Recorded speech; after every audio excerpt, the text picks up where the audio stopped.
So just like Screams 1, 2, 3, 4, and 5, the sixth one was amazing. It was fantastic. It was wonderfully written, very well written, and I loved it. I loved it. Of course, I went to go see it theaters opening weekend, just like I did the fifth one, just like I did the fourth one.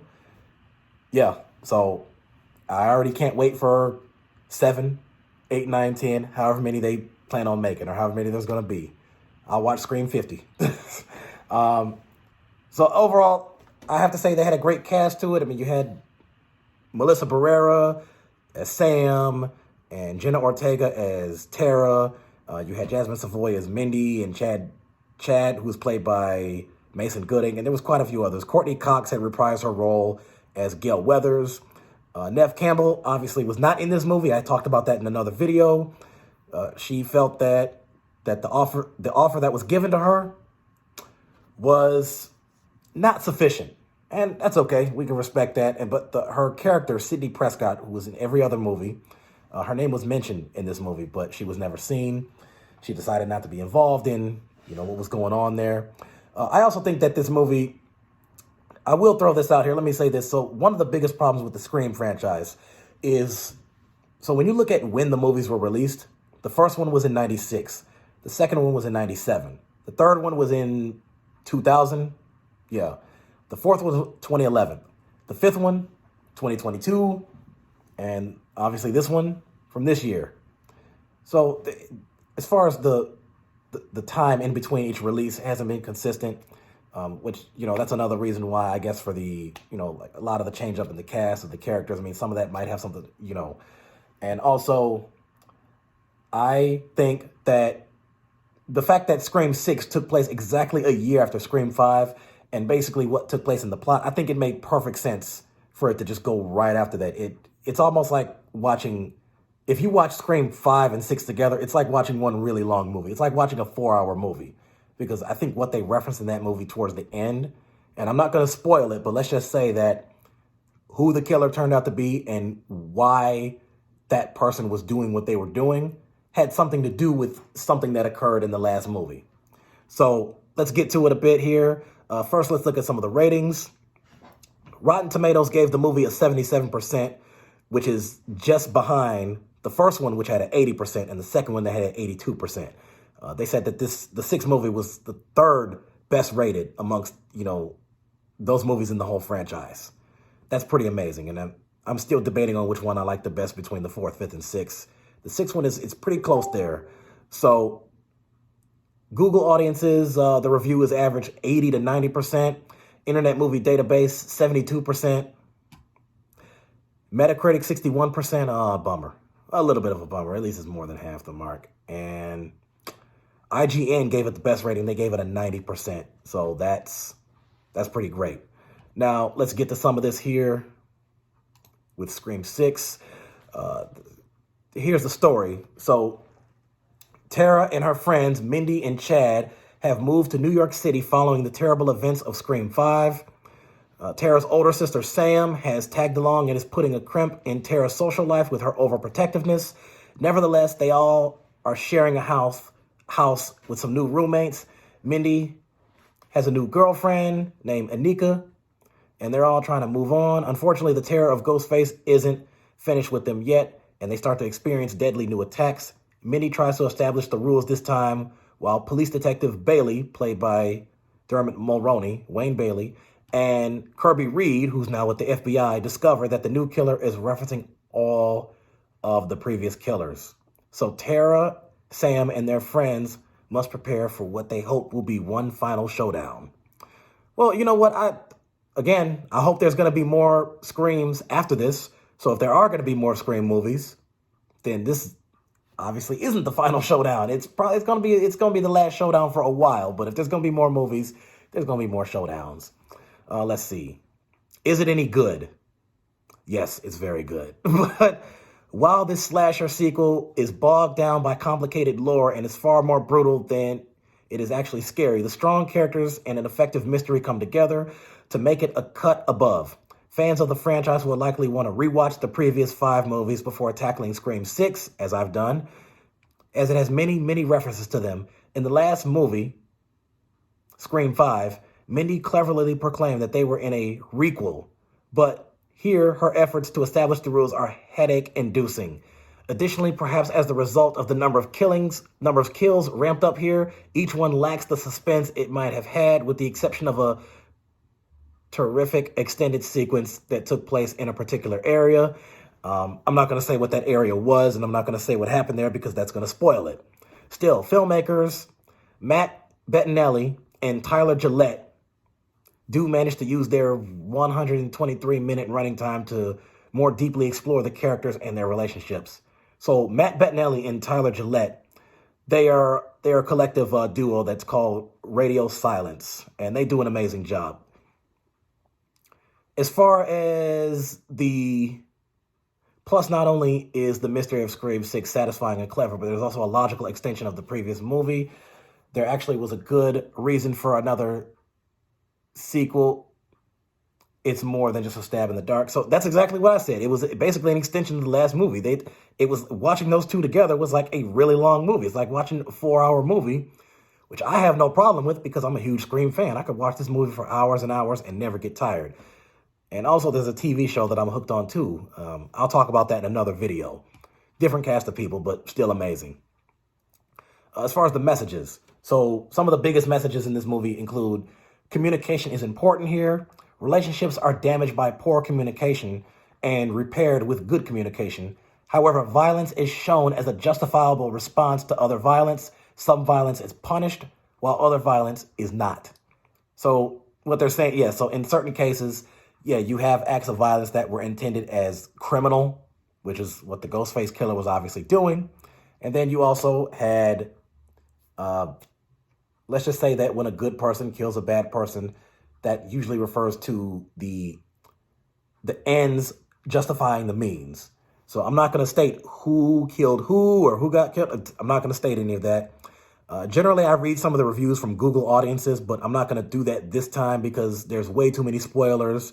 And, you know, I usually can't stand when people just give it away. And especially when the movie hasn't even been out that long. Okay, the recording of this video right here is the 21st. And this movie came out on the 10th. So it's only been 11 days. And a lot of people still haven't seen it yet. A lot of people still haven't seen it.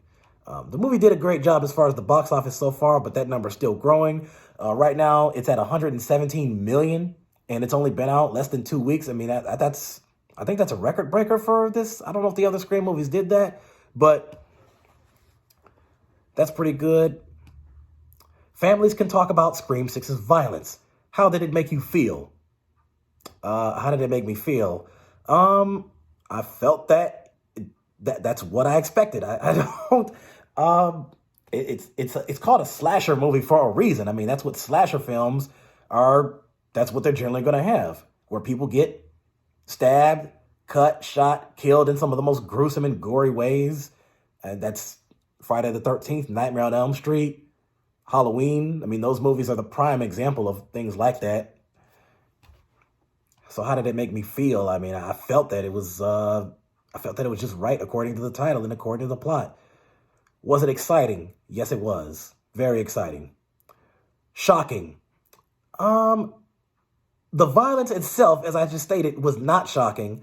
There were some plot twists and turns in the movie. There were some surprises, and once the killer reveals who they are, and you learn the reason why they became a killer, that is going to be a shock.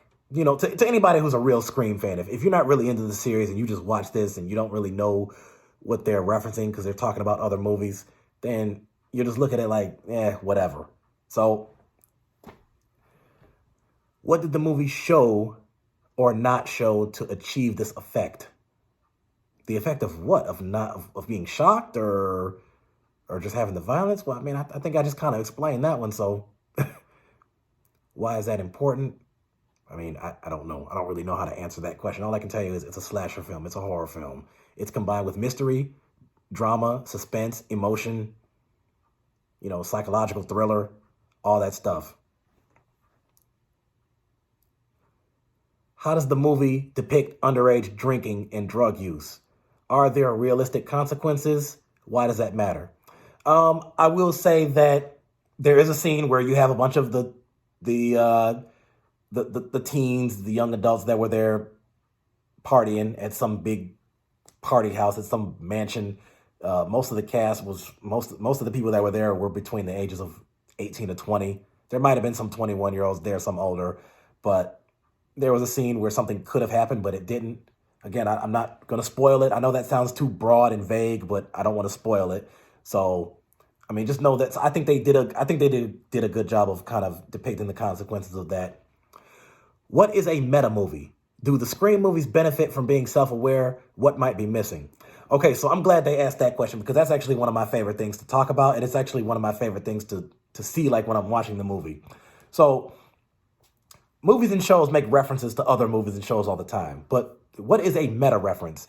A meta reference is when a show or movie references itself oftentimes, and this movie has a tendency to do that. And while they talk about, one of the characters said, we're no longer a series, we're now a franchise. They were talking about that itself, and all the fans called onto that. And as I mentioned with Jason, Freddy, and Mike, they've mentioned many other horror films, a lot of old ones, not of newer ones. They talked about Final Destination. They talked about the Silent Hill, Silent House, or Psycho, Night of the Living Dead, The Night of the Demons, The Exorcism, The Exorcist, Poltergeist. I mean, there's been a number of movies referenced throughout this whole franchise in the show and the movies. So, I mean, does it benefit from being self-aware? In a way, I think yes, because I think that by putting the title of other movies as well as itself into it, that kind of helps with the branding, I guess. I'm not exactly sure how that works, but that's just kind of my theory. That's my guess. So I like that they do that. How do the characters handle trauma? How are communication and family involved in this process? I will say that, so I've already talked about Scream 5, so I can talk a little bit. I can spoil some of that to those of you who may not have seen that. That was out a year ago. If you didn't already see it, go watch it.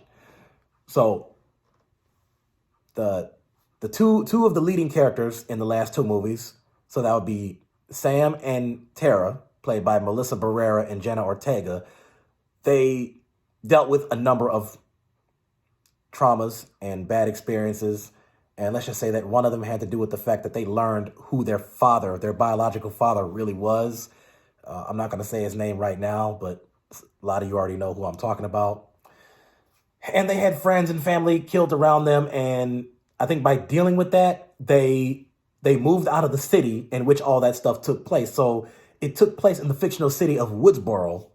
And they moved from Woodsboro to New York City to get away from it all, only to find out that the killer, well, this new killer, had been stalking them and following them.